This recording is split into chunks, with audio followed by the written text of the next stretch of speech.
नमस्ते सदावत्सले मातृभूमि, जय हिंद दोस्तों। मैं किशन चंद एक बार फिर आप सबका स्वागत करता हूं। शुरू करते हैं आज के डिफेंस समाचारों को। बढ़ते हैं पहली अपडेट की तरफ। दोस्तों, भारतीय सुरक्षा बलों ने जम्मू कश्मीर के पुलवामा जिले में एक खेत से 2 आईईडी बरामद किए हैं और इन आईईडीज को 2 प्लास्टिक के कंटेनरों में जमीन के अंदर दबाया गया था। बता दें कि बम निरोधक दस्ते ने बिना किसी नुकसान के इन आईईडीज को नष्ट कर दिया। यानी कि एक बड़ी घटना को अंजाम देने वाले थे ये आतंकी और सेना ने समय रहते इन्हें निष्क्रिय कर दिया है। एक बड़ी अपडेट आ रही है कावेरी ड्राई इंजन को लेकर। दोस्तों, कावेरी ड्राई इंजन के सभी कंपोनेंट्स में मैदानी मटेरियल्स का इस्तेमाल किया जा रहा है। ड्राई कावेरी इंजन का इस्तेमाल कई रणनीतिक उपकरणों के लिए किया जाएगा। कावेरी इंजन को आगे के चरणों के लिए प्रोग्राम भी किया गया है। चलिए बढ़ते हैं नेक्स्ट अपडेट की तरफ। आप सब जानते हैं कि भारतीय नौसेना को राफेल मरीन फाइटर जेट मिलने वाले हैं और ये सिंगल सीट वेरिएंट की कीमत करीबन 91.07 मिलियन प्रति यूनिट के आसपास होगी, जो कि भारतीय वायुसेना के द्वारा खरीदे गए राफेल जेट के बराबर है। अब यानी कि यहाँ पर बात साफ हो जाती है कि राफेल मरीन की कीमतों को लेकर जो उतार चढ़ाव जो बातें सामने आ रही थी, ये काफी ज्यादा महंगे होंगे मौजूदा राफेल की तुलना में। इंडियन एयरफोर्स के पास है, लेकिन अब इनकी कीमत लगभग बराबर होगी। हालांकि राफेल मरीन इंडियन एयरफोर्स के राफेल फाइटर जेट से काफी क्षमताओं को साझा करेगा, लेकिन राफेल मरीन को कैरियर ऑपरेशंस के लिए मॉडिफाई किया गया है, जिसमें महत्वपूर्ण अंतर होगा इसके एक्सटेंडेड और रीइंफोर्स नोज सेक्शन का, जिसे कि एयरक्राफ्ट कैरियर के शक्तिशाली लॉन्च तंत्र का सामना करने के लिए डिजाइन किया गया है। इसके अलावा समुद्र में एक चलती प्लेटफॉर्म पर टेक ऑफ और लैंडिंग चक्रों को संभालने के लिए अंडर कैरेज को भी इसका मजबूत किया गया है। हालांकि भारतीय नौसेना ट्विन सीटर वेरिएंट के 4 राफेल 20 को भी शामिल करेगी। इनकी कीमत 94 मिलियन यूरो के आसपास होगी, जो कि पायलट प्रशिक्षण में महत्वपूर्ण भूमिका निभाएंगे और इनका इस्तेमाल भारतीय वायुसेना के द्वारा भी किया जा सकता है। बढ़ते नेक्स्ट अपडेट की तरफ। HAL दोस्तों अब तेजस मार्क 1 की बढ़ती हुई डिमांड को पूरा करने के लिए एक बैकअप लेने की योजना बना रहा है।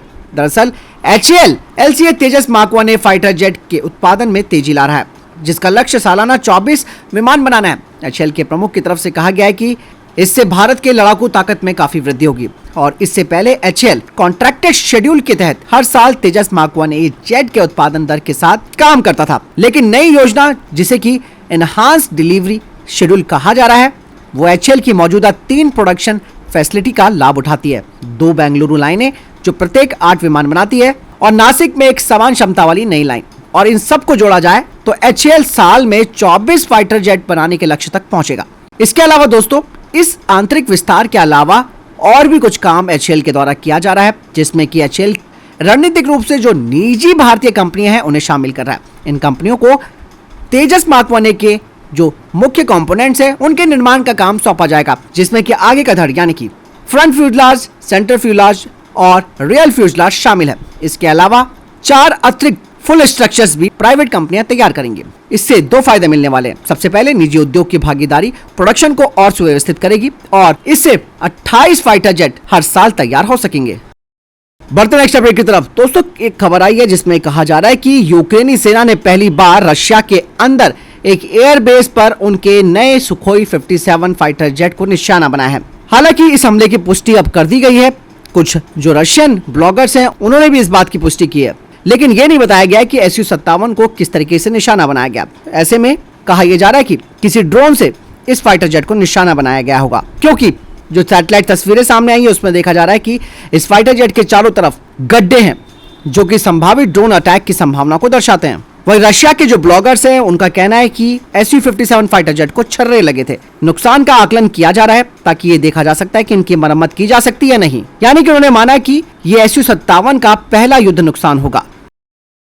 बढ़ते नेक्स्ट अपडेट की तरफ।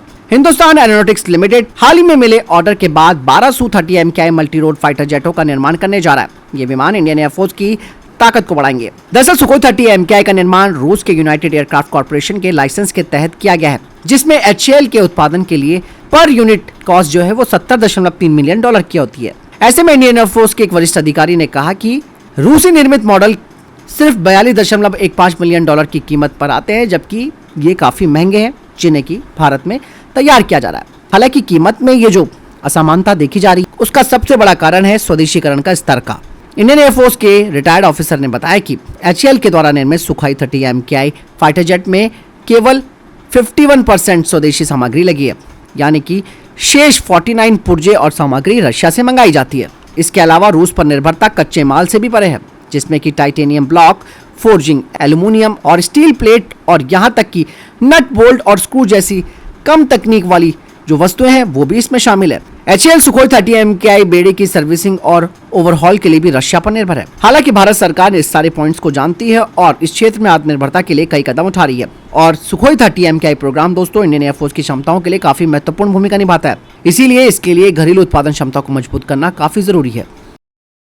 बढ़ते हैं नेक्स्ट अपडेट की तरफ, जो कि यूरोफाइटर टाइफून को लेकर आ रही है। कल से खबर चल रही है और हमने भी आपको बताया था कि भारतीय वायुसेना के प्रमुख ने यूरोफाइटर टाइफून से सॉर्टीज भरी, जिससे कि ये कयास लगाए जाने लगे कि शायद भारत MRFA में इस फाइटर जेट को चुनेगा। लेकिन दोस्तों, इस बारे में हमारी टीम ने जब रिटायर्ड ग्रुप कैप्टन से बातचीत की तो उन्होंने बताया कि उन्होंने यूरोफाइटर टाइफून का मूल्यांकन करने का जो अपना अनुभव है उसके बारे में बताया।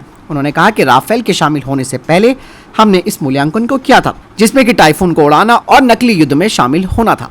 साथ ही उन्होंने बताया कि यूरोफाइटर टाइफून की नीट टो डिकॉय प्रणाली काफी बेहतर है, लेकिन उन्होंने इसके ओवरऑल परफॉर्मेंस के बारे में संदेह व्यक्त किया है। हालांकि ग्रुप कैप्टन विनोद जी ने बताया कि उनके द्वारा उड़ाए गए MiG-21 की क्षमताएं इससे काफी अच्छी थी। साथ ही उन्होंने बताया कि आधुनिक फाइटर जेट विमानों से कहीं अधिक very high angle of attack करने की MiG-21 की क्षमता काफी बेहतर रही है। साथ ही उन्होंने बताया कि जो मॉडर्न फाइटर जेट्स हैं वो काफी सुरक्षित होते हैं और सुरक्षा के कारणों से पायलटों को ऐसे एक्सट्रीम मैन्यूवर्स तक पहुंचने से रोकते हैं। साथ ही उन्होंने बताया कि किस तरीके से MiG-21 ने एक नकली मुठभेड़ के दौरान यूरोफाइटर टाइफून को ओवरशूट किया था। बात साफ हो जाती है कि यूरोफाइटर टाइफून की कोई जगह MRFA में नहीं है। चलिए बढ़ते नेक्स्ट अपडेट की तरफ दोस्तों। जॉनेट JF2 जो कि एक हल्का हाथ से लॉन्च किया जाने वाला फिक्स विंग ड्रोन है, जिसके बारे में मैंने हाल ही में डिफेंस अपडेट में बताया था कि इस कंपनी को एक बड़ा ऑर्डर मिला है सेना से। अब सेना के द्वारा इस जॉनेट JF2 का राजस्थान में एक सैन्य अभ्यास के दौरान परीक्षण किया गया, जिसे कि टैंक क्रू के द्वारा किया गया और इसने अपना प्रदर्शन करके सेना को काफी उत्साहित भी किया है। इसका वजन काफी हल्का है, इसे हाथ से लॉन्च किया जा सकता है और इसे तैनात करना काफी आसान है। साथ ही इसका 90 मिनट का इंड्योरेंस है, जो कि महत्वपूर्ण खुफिया जानकारी भी एकत्रित कर सकता है। साथ ही JF2 का जो फीचर है वो है क्रैश रेजिस्टेंस एवियोनिक्स बे, जो कि किसी भी रफ लैंडिंग की स्थिति में इसके महत्वपूर्ण नियंत्रण प्रणालियों को सुरक्षित रखता है। बढ़ते नेक्स्ट अपडेट की तरफ। दोस्तों, तुर्की ने अब अपना एक मेन बैटल टैंक का निर्माण किया है। इसका नाम अल्ताय है। हालांकि इससे पहले तुर्की पश्चिमी देशों पर अपने टैंकों के लिए निर्भर था, लेकिन अब तुर्की ने अपना नया टैंक तैयार किया है, जो कि ग्रीस के लिए बड़ा खतरा बताया जा रहा है। तुर्की अब इस नए अल्ताय मेन बैटल टैंक का बड़े पैमाने पर उत्पादन करेगा।